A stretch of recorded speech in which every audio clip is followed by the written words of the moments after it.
Now, ladies and gentlemen, at the end of the plaintiff's case and again at the end of the defendant's case, counsel for the defendant moved to dismiss the complaint, and you heard the court make its rulings on those motions. You are not to take from those rulings any indication that the court has any opinion as to the merits of this controversy. It only means that the court has resolved that there are questions of fact to be put in your hands for consideration. You understand also that it is the function of the court to state the law that becomes applicable to both of these parties and the responsibilities which they owe to each other. And you are to apply that law to the facts in the case as you find them to be from the evidence adduced here.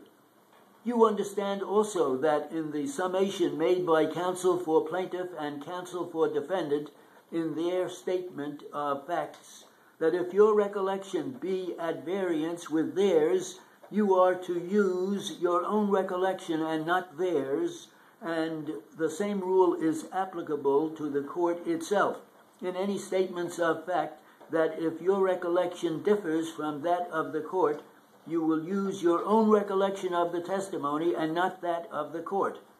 Now, what is the claim here, gentlemen, and what is the law that becomes applicable to that claim? This action is predicated on the allegations by the plaintiff that on the first day of July 2004, while the plaintiff in the exercise of due care was proceeding to alight from a northbound car on 6th Avenue, and while about to cross to the easterly pavement of said avenue, the defendant, its servant, agent, or employee, so recklessly, negligently, and carelessly conducted itself toward the plaintiff herein in the conduct, operation, management, or control of one of defendant's trucks, that said truck was caused and permitted to strike and knock down the plaintiff herein, causing the injuries of which the plaintiff complains,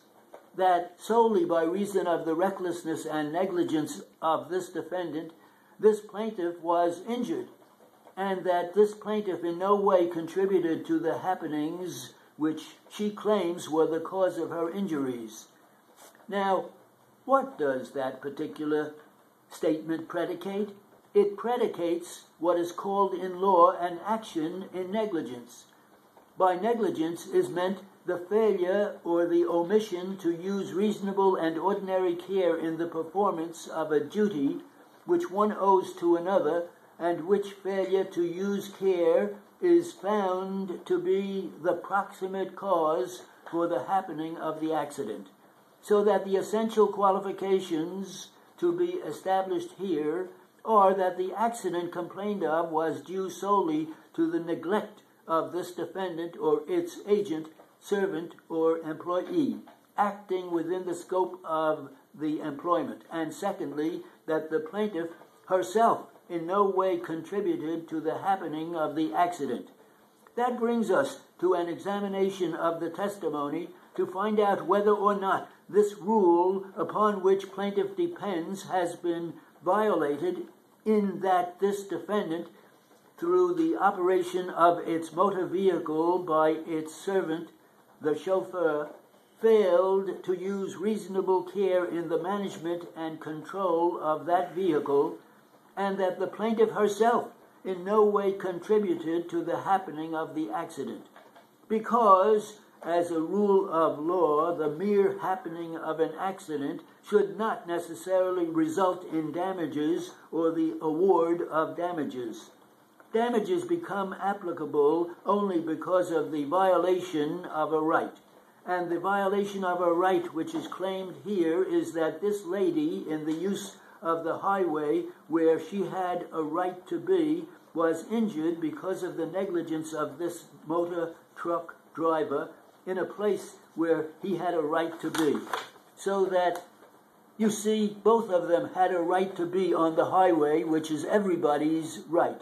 But there are certain rules and regulations and responsibilities that one owes to the other in the particular set of circumstances that have been shown to you by the evidence that has been presented here.